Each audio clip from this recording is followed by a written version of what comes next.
어디까지 내려가려고 하나요? 노숙자표까지 긁어 모아야지 성이 차시겠습니까?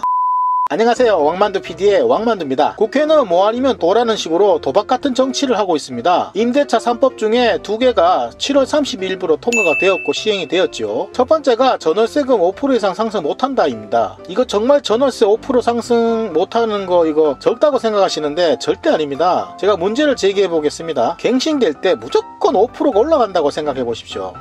이제 상한선이 정해졌기 때문에 5% 이거는 기본으로 올린다고 보시면 돼요.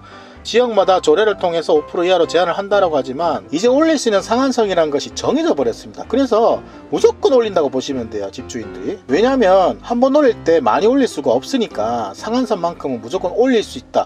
그러니까 법적으로 상한선 정해졌으니까 무조건 올린다는 거죠. 새로 이사를 가게 되면은 그것도 문제가 되는 것이 상한선이 5%다 보니까 처음부터 가격을 올려서 측정할 수도 있다는 겁니다. 시장 가격보다 높은 가격으로 측정이 될 것이고 그 시장 가격 자체도 전체적으로 전반적으로 다 오르겠죠. 그게 무슨 전세금을 잡는 방법입니까? 두 번째는요, 계약 갱신을 기존 2년에서 2년 더해서 4년으로 한다는 겁니다. 2+2요? 장난합니까? 그 동네에 오래 사시는 분은 좋겠네요. 최저 4년은 보장되니까요. 그런데 참 문제가 되는 것이 전세나 월세를 사는 사람들이 돈이 없어서 전월세를 사는 사람도 있겠지만 직장 때문에 이사를 간다거나 아이들 교육 때문에 이사를 가는 사람들은 어떻습니까? 이사 가고 집을 못 사는 이유가 천태만태인데요. 여러 가지가 있지 않습니까? 꼭 돈이 없어서 못 사는 건 절대 아니란 말입니다. 시장이 돌아야 시장인데 전월세 상한선 5% 묶어버리고 계약을 최장 4년으로 연장을 하면은 신규로 들어가는 전월세는 가격 자체가 시작부터 올라가서 높은 가격으로 시작을 할 거고요. 4년 뒤에 나가야 될 때 그 높은 가격에 어떻게 전세를 구할 수 있습니까? 시장은 돌아야 시장입니다. 동맥 경화처럼 전월세 시장이 멈춰버리면 이사를 가고 싶어도 못 가요. 아니 그러면은 전세금 또 저금리 대출로 막으시렵니까? 아니면 전세금 자꾸 오르면요, 집을 오히려 사야 될 경우 그럼 집값은요 또 오르겠죠. 정부가 시장에 관여하는 부분이 잘못돼 버리면 오히려 시장 질서가 무너져 버립니다. 그리고 계속 대출 규제니 집을 여러 채 가지고 있는 사람들 잡는다고 양도소득세 올리고 참 잘하십니다. 사람들이 바보입니까? 법을 피해서 어떻게든 빠져나가잖아요. 그냥 정책이 나오면요 눈치를 본다고 거래가 없는 것이지 방법은 다 찾아냅니다. 지금 비싼 집들은요 돈 있는 사람들끼리 치고받고 하는 투기 또 투기입니다. 투기. 대출을 묶으면 될 것 같습니까? 양도소득세를 올리니까 어떻게 됐습니까? 구독과 좋아요는 무료입니다. 구독과 좋아요 감사합니다.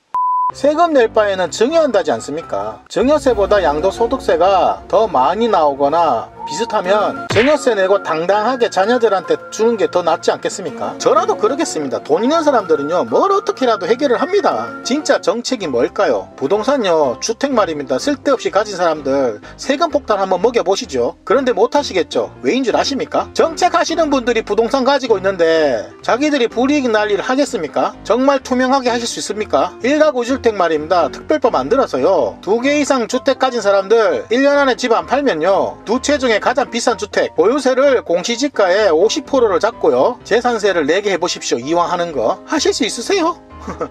예를 들어서 15억짜리 주택에 공시지가 10억, 그 10억이 50% 5억, 1년에 재산세 5억 내려가려면 누가 집을 가지려고 하겠습니까? 집값이 오르려고 해도 안 오릅니다. 그리고 증여세 피하려고 한다면 미리 자식들 집 사주고 이런 거 못하게 소득 증명이 안 되는 만 30세 이하는 1주택으로 인정 안 한다고 하면 증여도 못합니다. 월급 300만원 벌어가지고 어떻게 30살에 집을 삽니까? 부모가 사주는 거겠죠. 결혼한 자식은 제외하더라도 혼자 사는데 30살이 안 되면 그냥 증여로 매겨버리고 증여세 많이 주는 거 말고요 그냥 보유세로 일괄 통일합시다. 그렇게 하면 주택은 해결됩니다. 못사게 막는 게 아니고요 스스로 포기하게 만들어야죠. 이렇게 하면 의원님들 가지고 있는 집값 떨어질까봐 못하시겠죠? 사실 보유세 1년에 5억이면요 막말로 세금 확실히 거둘 수 있을 거 아닙니까? 지금 세금이 없어서 난리인데 주택은 투기 대상이 아니라는 것을 확실하게 보여줘야 합니다. 그리고 고위 공무원들 집 팔아라고 안 해도 그냥 팔게 돼 있습니다.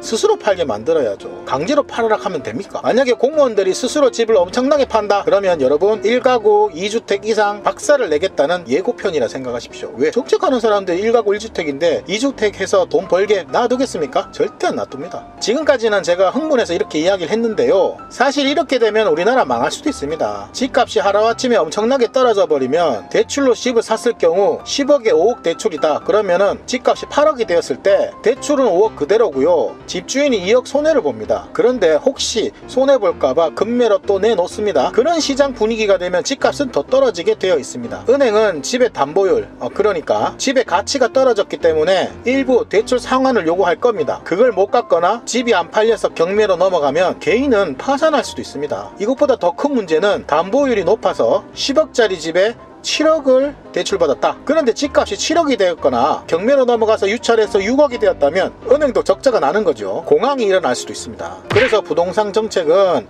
아무 생각 없이 감정적으로 해서는 절대 안 되는 겁니다. 임대차 3법 그런 경우입니다. 지금 아무 생각 없이 만들었잖아요. 진짜 누구를 지키려고 하는 건지 모르겠습니다. 민주당 여러분, 제가 보이는 대로 보면요, 없는 사람 하는데 어디까지 내려가려고 하나요? 노숙자표까지 긁어 모아야지 성이 차시겠습니까? 국민 여러분, 이전 집권당을 심판한 대단한 우리 국민 여러분, 나쁘게 이야기하려고 그런 게 아니라 왠지 뒤통수 맞는 생각 안 드십니까? 저는 참 답답한 게요, 전 여당으로 있는 지금의 야당 대표님들 쪽수가 안 되면 뭐라도 보여줘야죠. 국회에서 투표 안 하고 나가버리면 그게 답니까? 나는 모르겠다, 안 되면 너네들이 책임져라, 이런 식인가요? 지금 안 돼도 어떻게든 싸우는 모습은 보여줘야 다음이란 게 있을 거 아닙니까? 임대차 3법 말입니다. 이제 이사 가려고 하시는 분들, 전세 들어갈 때 얼마나 올라가는지 한번 보십시오. 신규로 들어갈 때는 제한이 없다고 하지만 받을 수 있는 만큼 최대한 받아낼 겁니다. 그리고 3개월이 지나면요, 아마도 광화문에 사람들 모일 것 같은데 코로나니 뭐냐 해서 또 막아서겠지요. 시위도 못하는 이 시국에 국민들 목소리까지 막혔으니 참 걱정입니다. 그래도 어쩔 수 없네요. 국민들이 뽑아줬으니까 저라도 이렇게 소리 내야 되지 않겠나라는 생각이 들어서 이렇게 올려봅니다. 여러분 힘냅시다. 지금까지 왕만두 PD의 왕만두였습니다. 감사합니다.